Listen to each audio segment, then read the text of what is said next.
Aquel día, al atardecer, dijo Jesús a sus discípulos, vamos a la otra orilla. Dejando a la gente, se lo llevaron en barca como estaba, y otras barcas lo acompañaban. Se levantó un fuerte huracán y las olas rompían contra la barca hasta casi llenarla de agua. Él estaba a popa, dormido sobre un almohadón.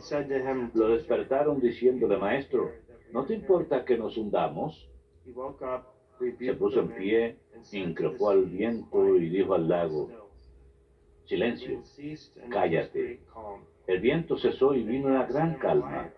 Él les dijo, ¿por qué son tan cobardes? ¿Aún no tienen fe? Se quedaron espantados y se decían unos a otros, ¿pero quién es este? Hasta el viento y las aguas les obedecen.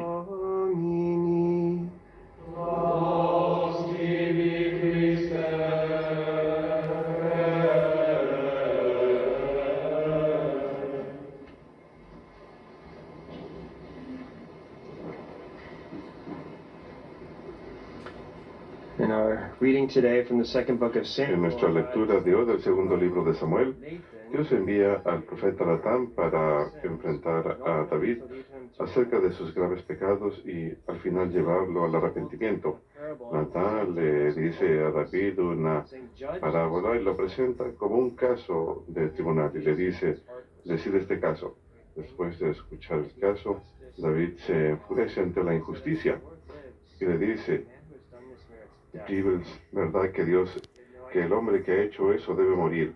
No tiene idea que su condena del hombre culpable en el caso era una condena contra sí mismo y lo que había hecho. Natán le dice, ese hombre eres tú. Por eso David es ejemplo para nosotros, porque él no trata de excusarse. Recuerden que anteriormente en el libro de Samuel, Saúl se ve cara a cara con el pecado que comete y él trata de excusarse o culpar a otros. David aquí ve su grave pecado y se arrepiente inmediatamente. Es un ejemplo de arrepentimiento y conversión. Él no buscó excusarse. Sus primeras palabras fueron, he pecado contra el Señor. Recordemos que David era rey y tenemos mucho poder. Podría haber sido una tentación de decirle, ¿quién eres tú para acusarme? Yo soy el rey. ¿Quién eres tú para enfrentarte al rey? ¿Cómo te atreves? Nuevamente, él no trató de esconder su pecado, sino que cuando se enteró de la gravedad de este, lo aceptó, tomó responsabilidad y se arrepintió. Y esto requirió gran humildad.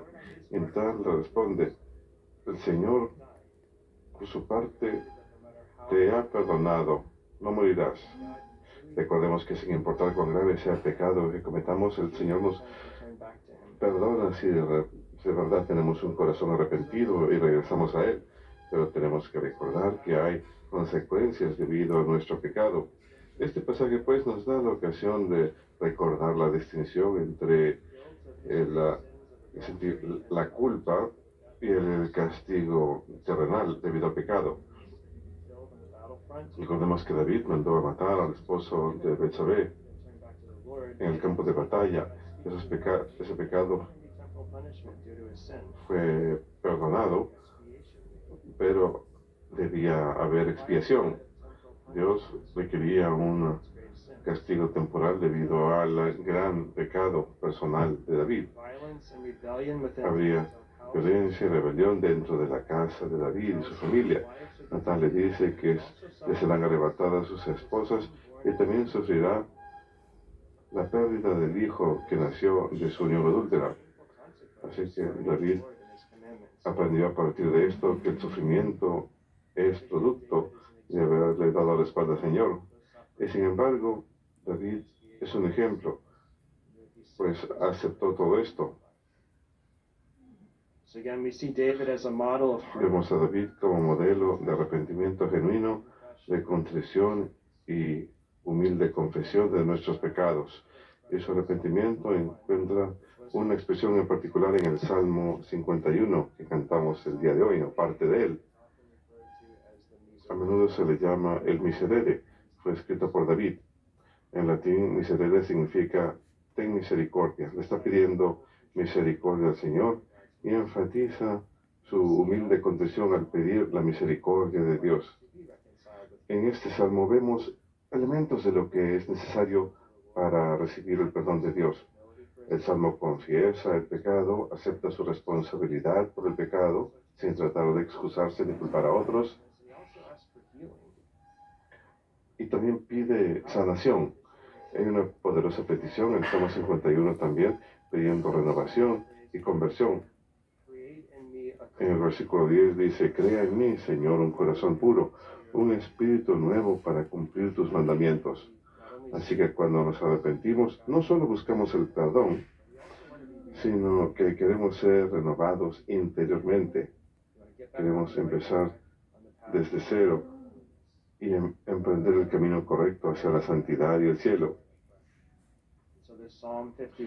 Así pues, este Salmo 51 es una oración que puede ser incorporada en nuestra vida de oración. It's also a prayer we can incorporate into our own personal prayer lives. Not only again Y seeking no solamente buscando el perdón y misericordia de Dios, sino también empezar pidiendo esa renovación interior y el poder del Espíritu Santo. En el Evangelio de hoy escuchamos el relato del Señor calmando la tormenta en el mar. La tormenta amenazaba hundir la barca donde el Señor estaba con los discípulos.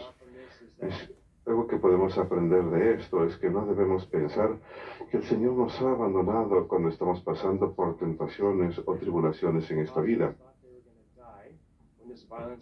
Los apóstoles pensaban que iban a morir cuando esta tormenta cae sobre ellos, pero el Señor aún estaba con ellos, solo estaba durmiendo en la barca.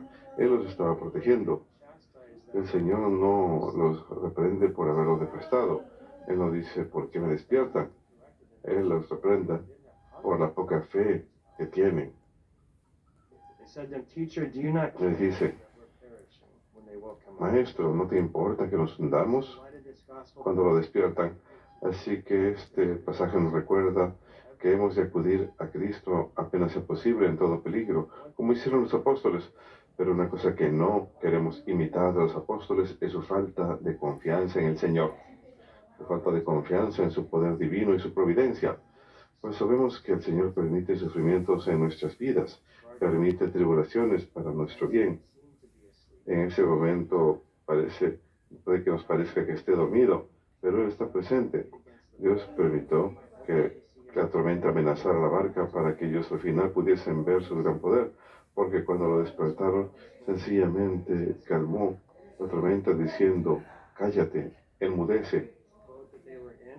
Esa barca en la que estaban tradicionalmente también es vista como una imagen de la iglesia.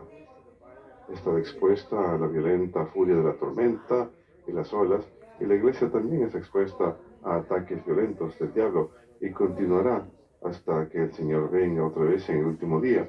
Podemos esperar gran sufrimiento. Y la barca de los apóstoles parecía a los apóstoles como si estuviese a punto de hundirse. Similarmente, ha habido ocasiones a lo largo de la historia de la iglesia cuando ha parecido que la iglesia está al borde de la destrucción, pero en el Evangelio Jesús estaba durmiendo en la barca, no sería destruida mientras Él estaba en ella. Él nos hizo una promesa divina de que el poder del infierno nunca vencería a la iglesia. Él está guiando a la iglesia y en el momento preciso que el Señor decidió su providencia, Él despertó y reprendió a la tormenta y calmó al mar.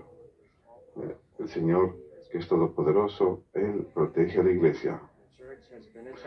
Y la iglesia ha sido atacada y continuará siendo atacada, pero continuará su peregrinaje en medio de las tormentas en el mar de esta vida hasta que llegue con seguridad al puerto. Y San Agustín comentó que Dios quiso que así fuera. Al final, deja más claro que la iglesia es una institución divina, no humana. Si fuese una institución humana, la iglesia ya habría sido destruida hace muchísimo tiempo atrás. Las tormentas de persecución y sufrimiento que hemos sufrido a lo largo de la iglesia También nos recuerda que la iglesia tiene al Señor como protector. Recordemos en el camino a Emaús, el Señor le dijo a los discípulos, ¿acaso no era necesario que Cristo sufriera esas cosas y entrara en su gloria?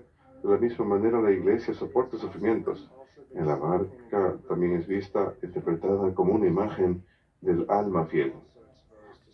También estamos expuestos a las tormentas en esta vida. Hemos estado expuestos y continuaremos estando expuestos a las tentaciones y sufrimientos. No podemos escapar del sufrimiento, no podemos escapar la cruz, no podemos escapar las tentaciones en la vida. Pero el Señor ha permitido estas tentaciones en la vida para nuestro bien espiritual y nos concede la gracia para superarlas. Y a veces nos da consuelo, así como calma el mar en el Evangelio de hoy. Nos da momentos de paz y de consuelo. Cuando miramos la vida de los santos, vemos que ellos perseveraron en medio de muchas tormentas en sus vidas, pero también fueron bendecidos con gran paz y consuelo. Así que con este pasaje del Evangelio en mente, sabemos que nunca tendremos paz perfecta en esta vida, habrá momentos, pero si queremos un momento de consuelo ahora, sepamos que eso no va a durar en esta vida.